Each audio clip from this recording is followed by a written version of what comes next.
A sum, a certain rate of simple interest become rupees 37,200 after 3 years and 42,000 after 5 years. Find the simple interest on the same sum of 6% per annum for 8 years.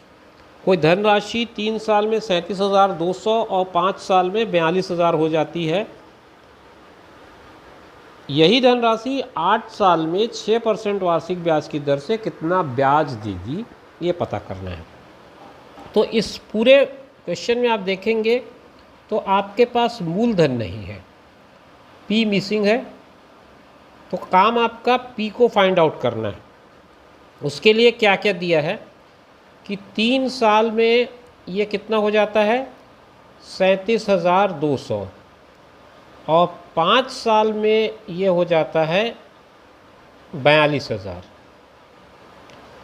तो अगर मैं दोनों का difference निकालना चाहूँ तो 2 साल में ये कितना होगा ये पता चल जाएगा, मतलब 2 साल का ब्याज पता चल जाएगा। ये कहने का मतलब ये है कि 3 साल में अगर वो 37,200 हो जा रहा है तो इस 3 साल का जो अमाउंट ये बता रहा है उसमें मूलधन भी जुड़ा है और ब्याज भी जुड़ा है।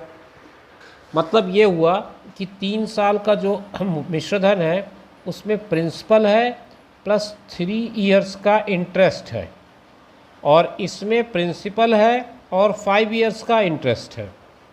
तो घटाऊंगा तो ये प्रिंसिपल दोनों से घटेगा और 5 इयर्स के इंटरेस्ट में से 3 इयर्स का इंटरेस्ट माइनस करूंगा तो ये 2 साल का इंटरेस्ट आपको देगा।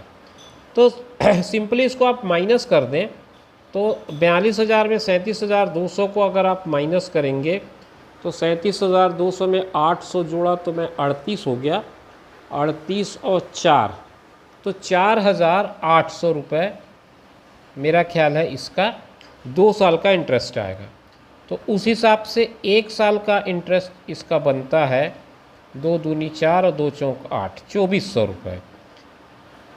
अब मैं इसको 3 साल के लिए निकाल लूँ अगर तो ये हो जाएगा 7,200 रुपये। 3 साल के लिए क्यों निकाला मैंने, क्योंकि मुझे 3 साल के इंटरेस्ट की ज़रूरत थी, मेरे पास 3 साल का मिश्रधन था। तो 3 साल का मिश्रधन है 37,200, 3 साल का ब्याज है 7,200, तो मूलधन आपका निकल आएगा 37,200 में से 7,200 को घटाने पर, यानी कि 30,000 रुपये इसका मूलधन बनता है। अब इस मूलधन से आपको एक नया रेट और नए टाइम के लिए सिंपल इंटरेस्ट कैलकुलेट कर देना है। तो नया सिंपल इंटरेस्ट आएगा P into R into T upon 100 के फार्मूले से। P आपका 30,000 हो गया, R आपका अब लेना है 6% और T आपको अब लेना है 8 वर्ष। तो अब आप इसको कैलकुलेट कर लें, 2 ज़ीरो हट जाएंगे इसके, 3 छक्के 18 अट्ठे 144 और 2 ज़ीरो आप और लगा दें। तो 14,400 रुपये अगर कोई ऑप्शन दिया हो तो वो आपका करेक्ट ऑप्शन होना चाहिए। ऑप्शन डी दिख रहा है 14,400 रुपये। तो ये आपके सवाल का जवाब हो जाएगा। आपसे केवल ब्याज पूछा है तो 14,400 है। अगर वो मिश्रधन पूछता तो फिर आपको इस मूलधन में जोड़ करके उसका उत्तर बताना पड़ता, लेकिन आपके सवाल में केवल साधारण ब्याज पूछा है, कितना ब्याज देगी, यही आपका सवाल है। तो ब्याज का अगर गणना करना है तो 14,400 रुपये तक ही आपको करना है, इसके आगे जाने की ज़रूरत नहीं है।